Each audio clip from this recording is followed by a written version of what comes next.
MOT, chill, bro. Chill. Come on. Go ahead, Jay.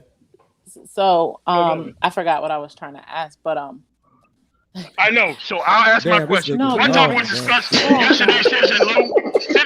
We were talking about that. Okay, so now, so Jay, I'm about to tell you. Okay, so what topic was discussed yesterday? What topic was discussed yesterday? What topic was discussed yesterday, Sis and Lou? What topic was discussed yesterday? I know what I was. What topic was discussed yesterday? What substance was it talk? What topic was discussed yesterday? I'm gonna answer you, drunk. Oh my God! What is he doing? What topic was discussed yesterday? It was about the black women. Yes. Man, I So don't give a fuck basically, about where that he topic. was. Black women ain't my issue. Okay, so where he was going with the topic. That's what we were talking about yesterday. What the fuck are you talking about? So where he was going. You keep asking what we were talking about. That's what we were talking about. You weren't even here. So where he was Oh my going with God, the topic. that's not what we were talking about yesterday. So where he was going with the topic was because of the conversations that are frequently, very, very frequently had in these spaces in general. So it's always a lot of conversation. And I say this all the time too. I feel, and I could be wrong, but BMT left the chat. So, you hear a lot of conversations about basically a lot of the lowest common denominator. So when I mean the lowest common denominator, it's always like it's always conversations about like, the child support, the baby mamas, the this, the that, like that kind of stuff. That's all, all of that shit is the lowest common denominator. Let's just be real. That's not the average black man or black woman. That's true. So, and I've also said this a long time ago, where if I just got information about black people from YouTube, I would pretty much assume that black men hated black women. But akin to others' points, where I don't have no smoke for black men. I mean, I've had a few black men fuck me over. I'll be honest with you, but I don't have no smoke for the average black man that's in my life. Aren't like these quote unquote Pookies and Ray Rays that y'all talk about. And I'm sure, for the sake of this conversation, that most of the black women that you know of, friends, family, whatever, probably aren't the quote unquote baby mama welfare queens that is talked about so very much on these panels. So that's all, and that's. Go ahead. No, you're good. You're good. I think that the ability to not have the fact that a lot of people don't have the ability to have that nuanced discussion, and they just assume that all black people are those Keishas and Pookies. I think if we remove them from the conversation, it makes it easier for reasonable adults to just talk, because I think overall, Pookies and Ray Rays aside, what is he doing? MOT done gave that man a headache, man. BMT could take a nap. But that's the thing. But that's the funny thing about it. Like, I can say most of my friends, and I'm in my early 40s, most of my friends are anywhere between 35 and 45. Most of my friends either are married. If they're not married, they have great jobs, or even ones that aren't married. All my friends have great jobs. Like, I don't have any like quote unquote, and yes, I have friends that are quote unquote baby mamas, but they're not like the ones that y'all talk about. Like, right, you know what I'm saying? Right. Like, I feel like everyone is, at least the people in my circle are very responsible, and they get up in the morning, they come home, pay their bills, and chill. Like, I don't understand all of this. Yeah, right. I think BMT hit it on the head a while ago when he said that people bring their personal issues to YouTube, and that's just not the place for it. Like, go sit on the couch, go talk to somebody, go deal with the issues. Go sit in your truck and life. drink and do 8-hour lives with other niggas. Be drunk all day, and talking about and that's what I'm saying. When I first hopped on here, that's why I asked BMT for context, because I thought it was why black men and black women don't get along. But I was hearing policies and all this stuff, and I realized now that was a different conversation. But like, my take on it is that those two things have nothing to do with each other. You know what I'm saying? Like, you're not going to be able to write a policy that's going to make black men and black women get along. Well, I mean, a lot of shit, let's just be real, a lot of shit stems from slavery. You know what I mean? A lot of it stems from slavery. A lot of it stems from, the industrial prison complex. A lot of it stems, I think there's a lot, and the issue is that there's a lot deep-rooted issues that didn't start with us. Mm-hmm. Now, if I could push back just a little bit, black families was tight after slavery. and up until I would say like the 1960s. So it's what happened in the 1960s. Well, that's why I said the prison industrial complex. And you know, and I think somebody touched on like feminism in combination with that system. Why do y'all? But that's another thing. Why do y'all hate feminism so much? What is feminism? Why is feminism talked about so much in these spaces? I think a lot of people don't know what feminism really is. No, but like no, back in the 50s and 60s, women couldn't get jobs, women couldn't get bank accounts, women couldn't get an apartment in their own name. That's where feminism came from. You know, yes, we have this third wave and fourth wave feminism that's kind of nutty sometimes, but in general, the baseline of feminism started because women couldn't have shit in their names without a man or a husband or a family member. That's feminism. So I feel that a lot of dudes in these spaces, hold on one second, let me just finish my thought. A lot of dudes in these spaces are crying about feminists when their siblings don't even have the same last name. Go ahead. No, you're right. No, you're right. Because like when you talk about like how women couldn't, you know, if they needed a man, if they didn't have one, they were pretty much destitute and broke. And yeah, I see that. Like I don't have anything, you know, problem with that. But like, you know, like suffrage in the beginning, you know, voting was for like, you know, firefighters and military. It had nothing to do with you know what I mean? It had nothing to do with like equality, right? But no, you're right. I actually I think women should have the ability to do things they want to do. I don't, you know, what I mean, I don't have any issue with that. Like you said, it's the third and fourth wave of like, so it's like female supremacy, right? That's kind of how it's that's kind of like the issue. Like I have no problem with women being equal and working beside me. I have no problem with that at all. It's just that when you kind of see that women get favorable treatment, you know, especially like in the military, you know what I mean? That's kind of what that's where the issue comes in, in my opinion. And then on the man side, in combination with that, you have men walking around with no purpose. They were never given purpose. They were never. They're not even. Their mindset is not even in that area. You know what I'm saying? So you have a bunch of men walking around with no purpose, and then you have a bunch of women. But the focus is on those. But that's why I said there's too much focus on the bottom. There's always going to be men walking around with no purpose. There's always black, white, yellow, whatever. There's always going to be women walking around with no purpose, black, white, yellow, whatever. You always. That's why I said y'all spend too much time in these spaces talking about the bottom rungs of society. That's not what I said, Ed. So that's not what I said at all. But yeah. Anyway. What I said, I said third and fourth wave feminism does get a little nutty. So please put on your listening ears. I said third and fourth wave feminism does start to get a little nutty, but that's not feminism at its base. And y'all have a lot of smoke for, I guess, women having, you know, jobs and shit. You know, because you hear a lot about submission and all that other dumb shit in these spaces too. Okay, so I'm back, y'all. I had to go recenter myself. I see. Did you go on? Did you like start chanting and stuff? Yep. Did you get your chi right? I had a 200 milligram edible. I took me a hit. You about to pass out. Yep. that boy about to be told. One thing, I'm not gonna listen. In my studio, I protect my chi. I got my diffuser going right behind me, right there. You playing like soft jazz in the background. I actually am. Like that boy got the Miles Davis going, the Kenny G. Like I said, if it was me, it would be soca. I'll be playing soca in the background and recenter myself. But, you know. Come on. Now the thing about it is this, and this is the thing. I don't know. Like it varies. Like because none of us on this panel, like I don't know. Like that's why I asked the people like about the black woman enemy thing, and I asked y'all come up and prove your talking points. And that's the thing too. Like I said yesterday, why is it black women that are mostly on the front lines protesting for y'all black asses when y'all get shot by the cops? If we hate y'all so much, I'm just saying. I just think like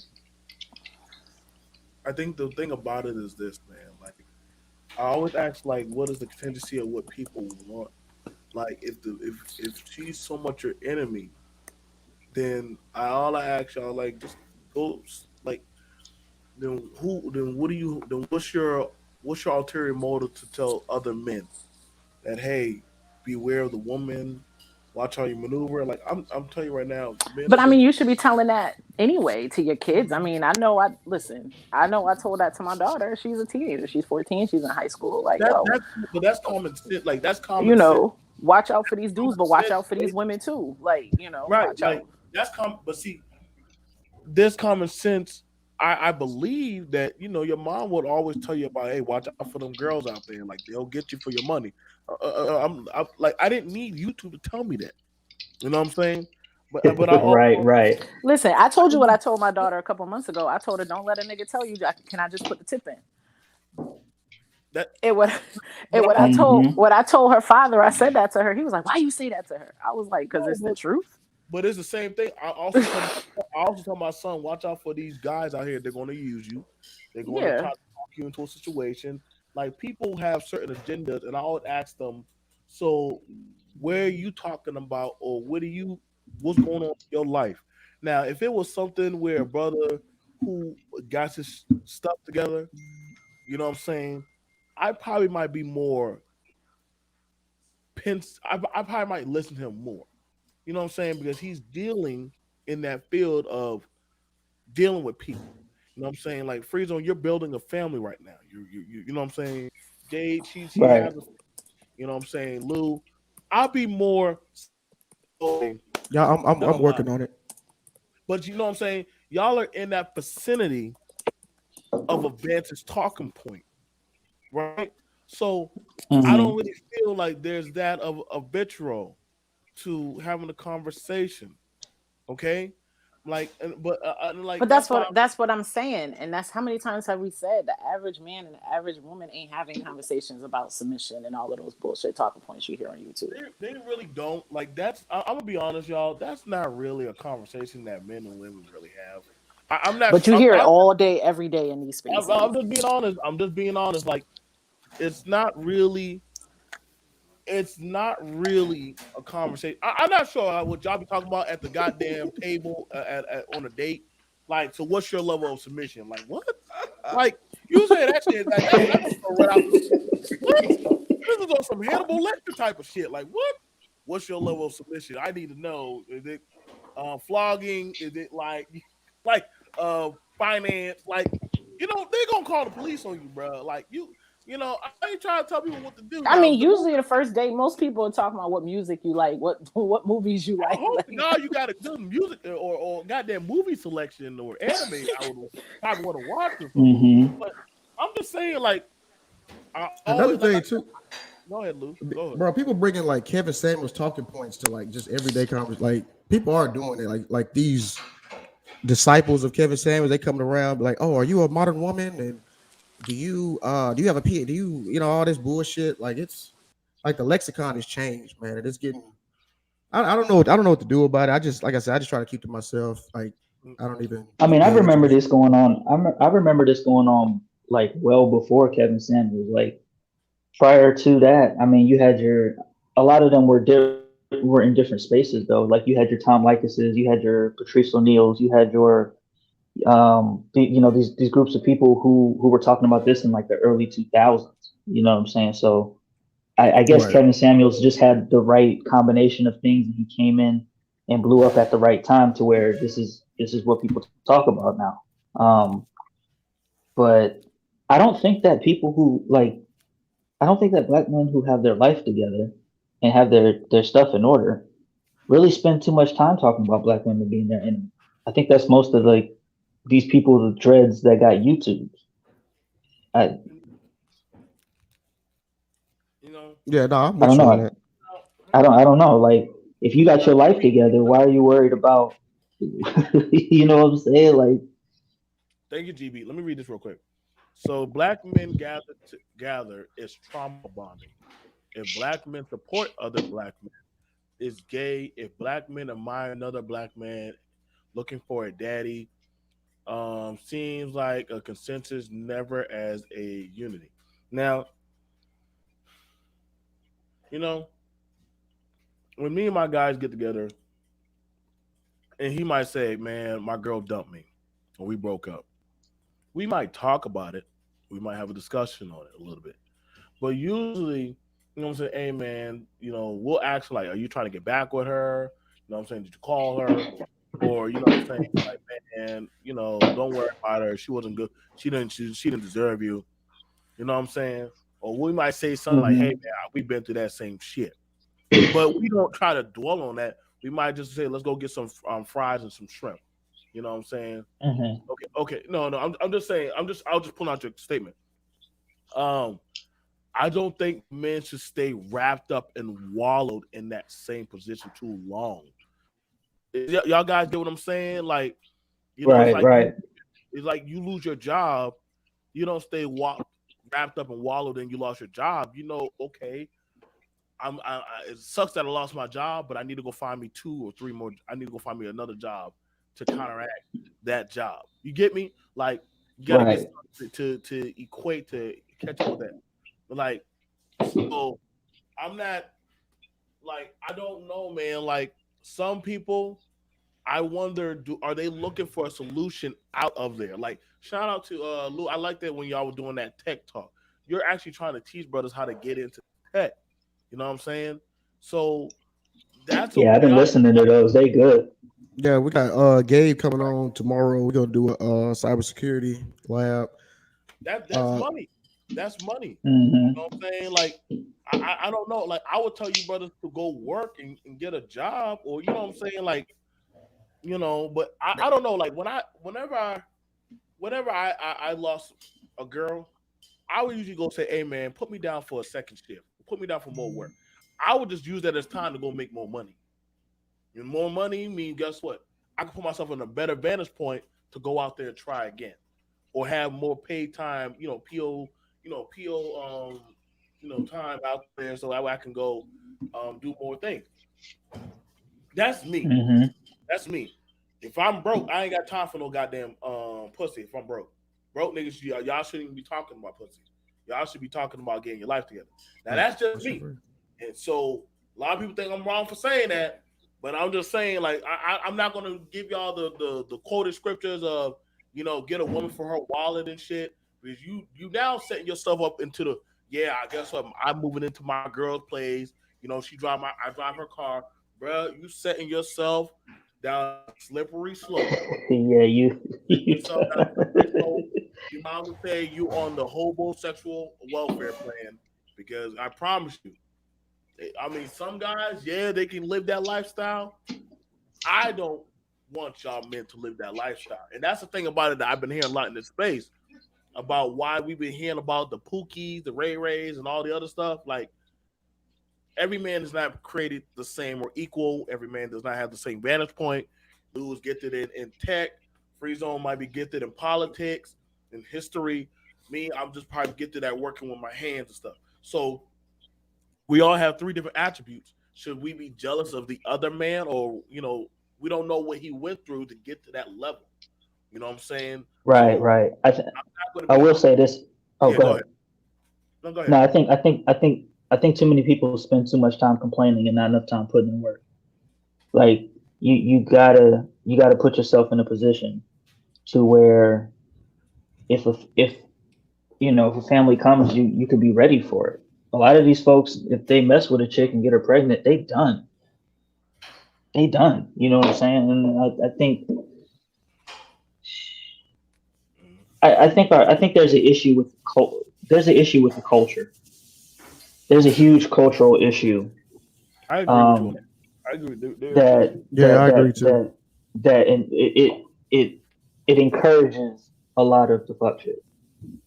And to the degree that we get away from that and basically do what every other American is doing. You know what I'm saying? Like, climbing that ladder to success in whichever lane that you can get in. You know what I'm saying? I- that's where that's where you'll start to succeed, and then your options will begin to open up. And then Right. we got to get back to the nuclear family, bro. Mother, good father, all in one roof, having kids. The father's teaching the qualities that are necessary, where and the woman is doing the same. We got to get back to that. All this single mother and single father households and all that stuff. That causes a lot of issues that we see.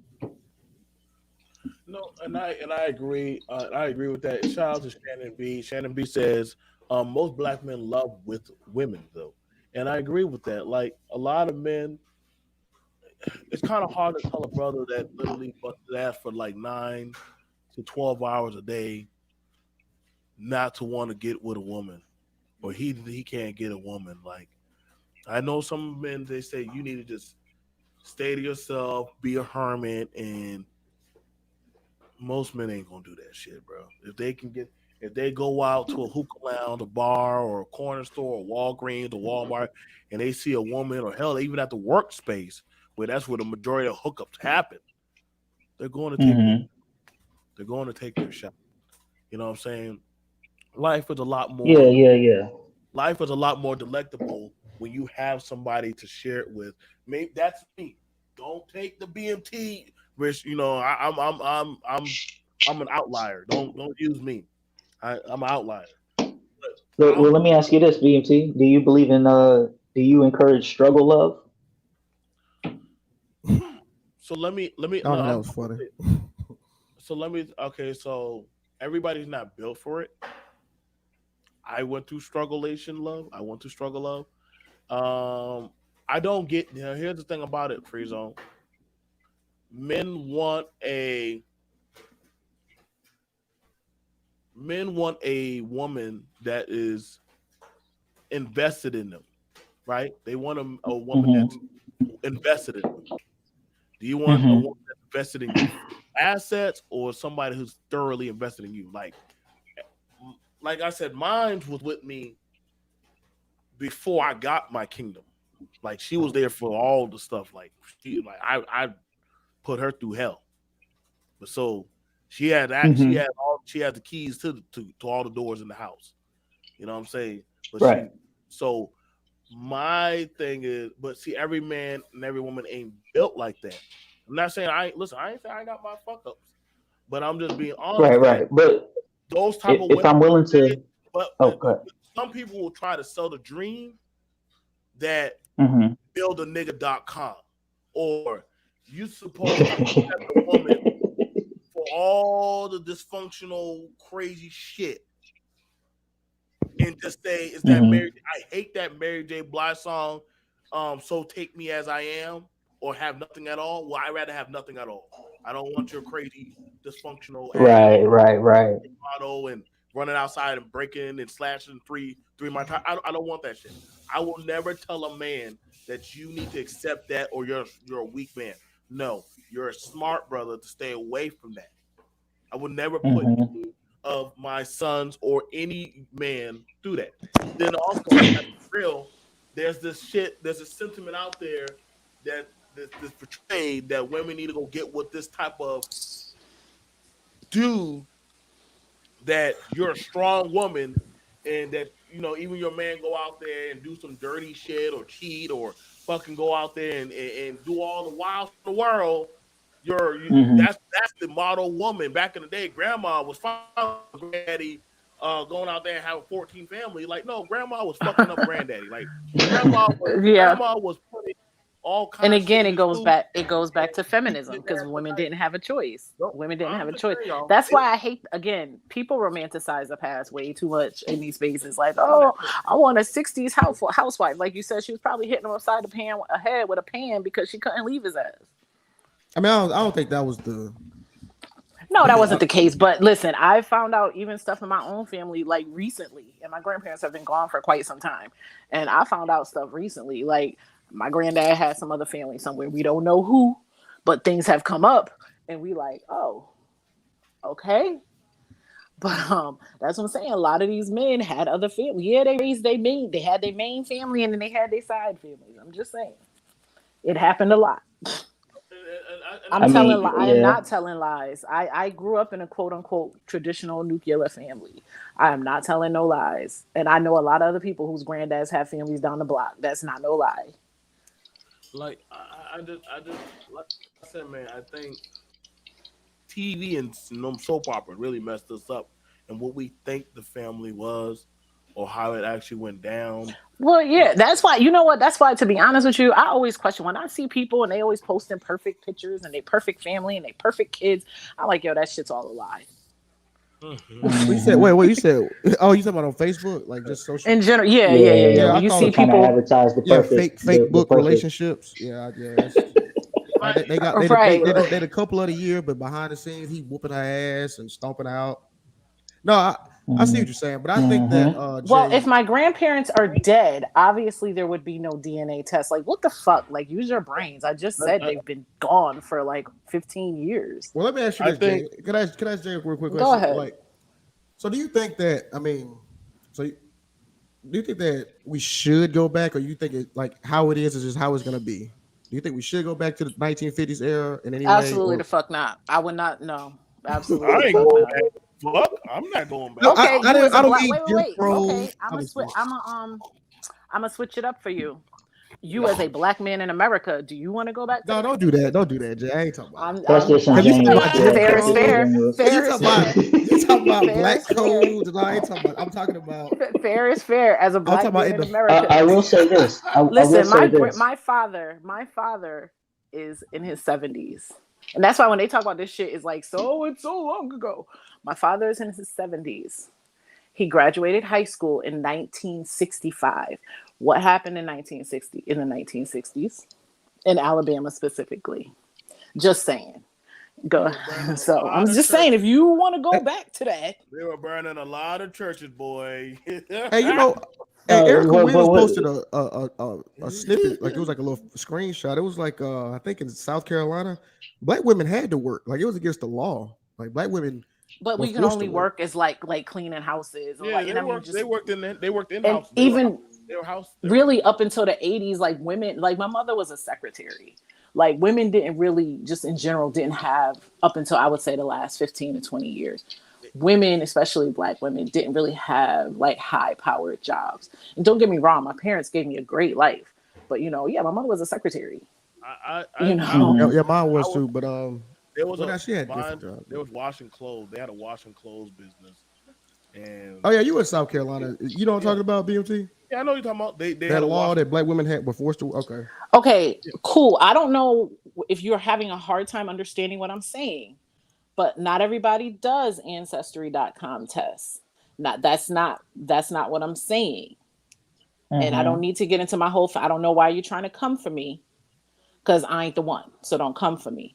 But all I'm saying is that there are you taking offense? Was your family the side family or something? Because you're really taking offense to this shit. Like I said, a lot of men had side families. That's it. That's all. I'm done. I'm about to block you from the chat. To Kingdom Come. No, but I will say this. I'm not saying that I don't agree that we should go back to anything.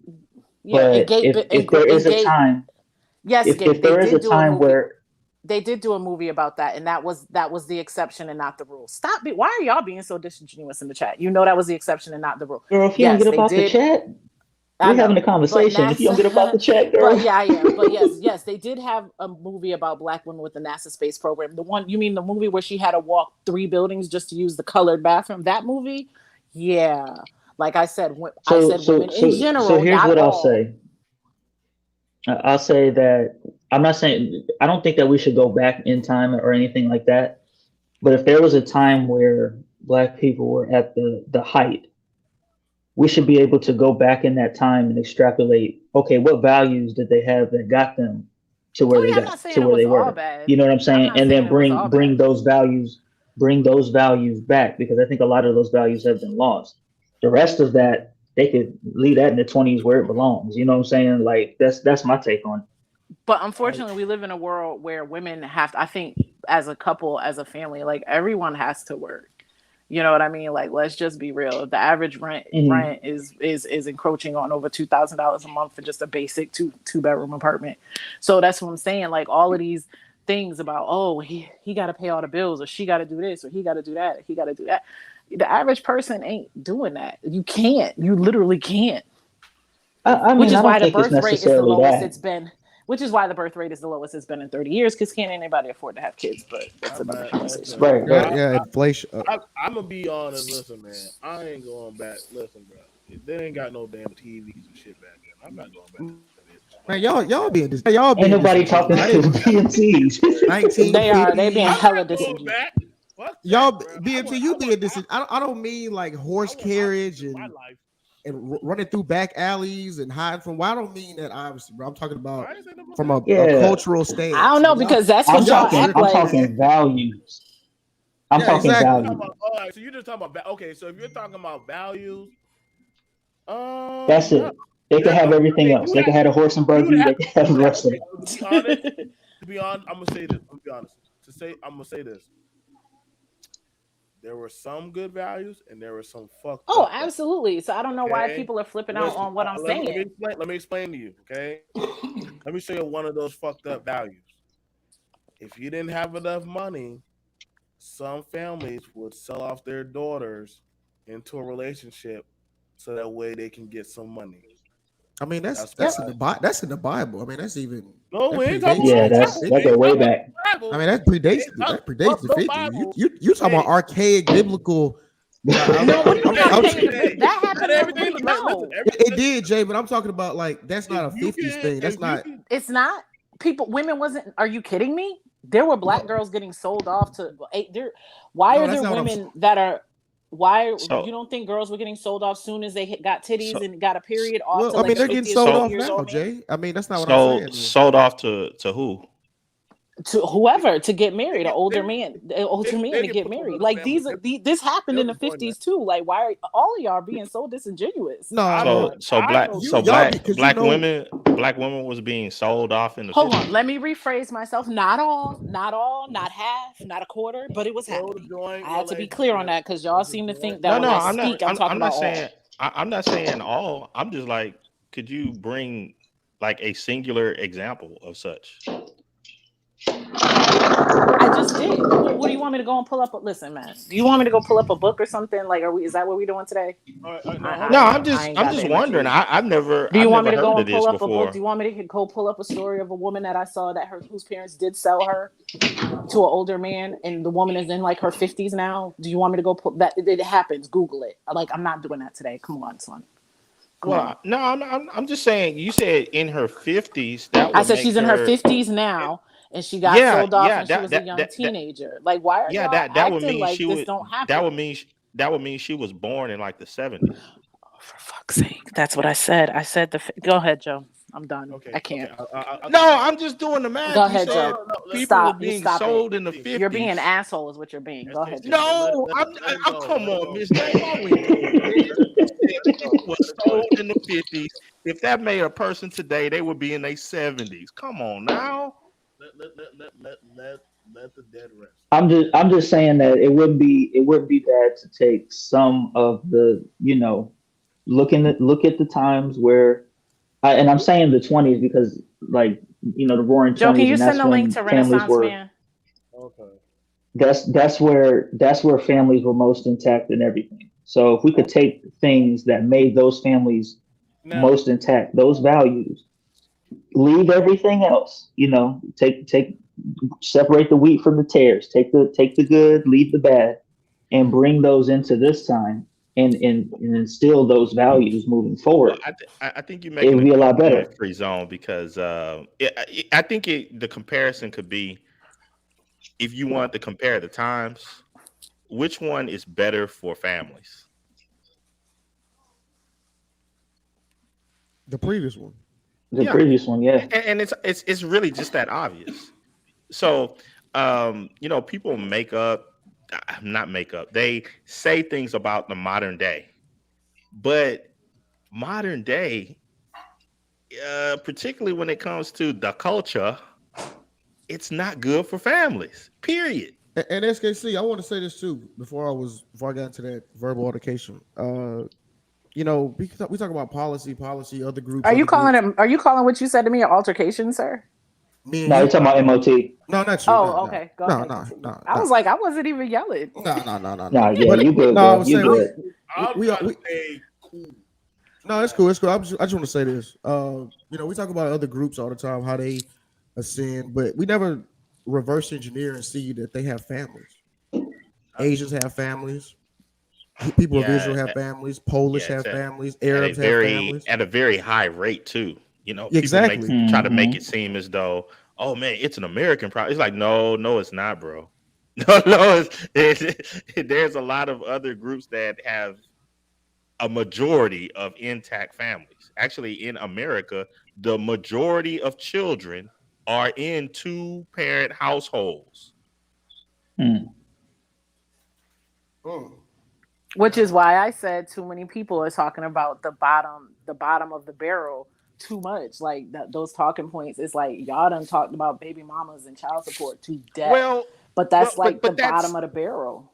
But that's not true, Ms. J, because in the Black community, that is the majority. The majority in the Black community is broken families.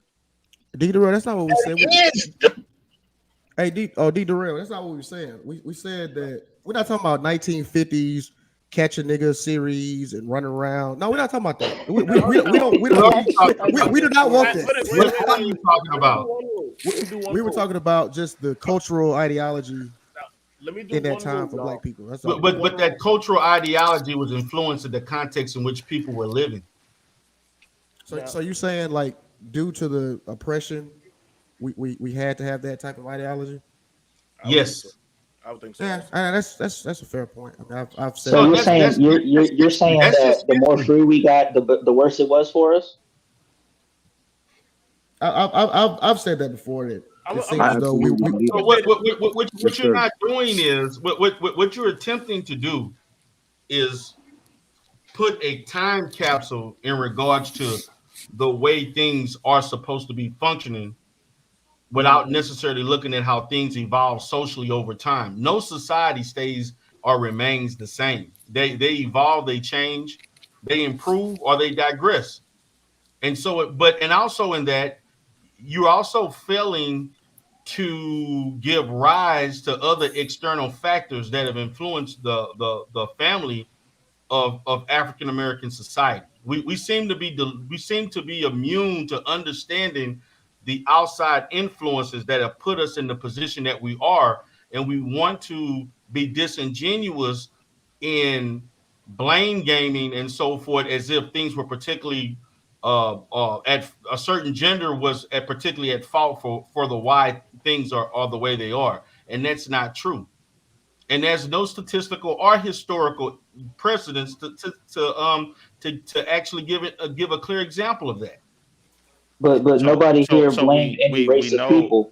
We know for a fact, like you said, Free Zone, that from Reconstruction on up to about the 60s, the Black family was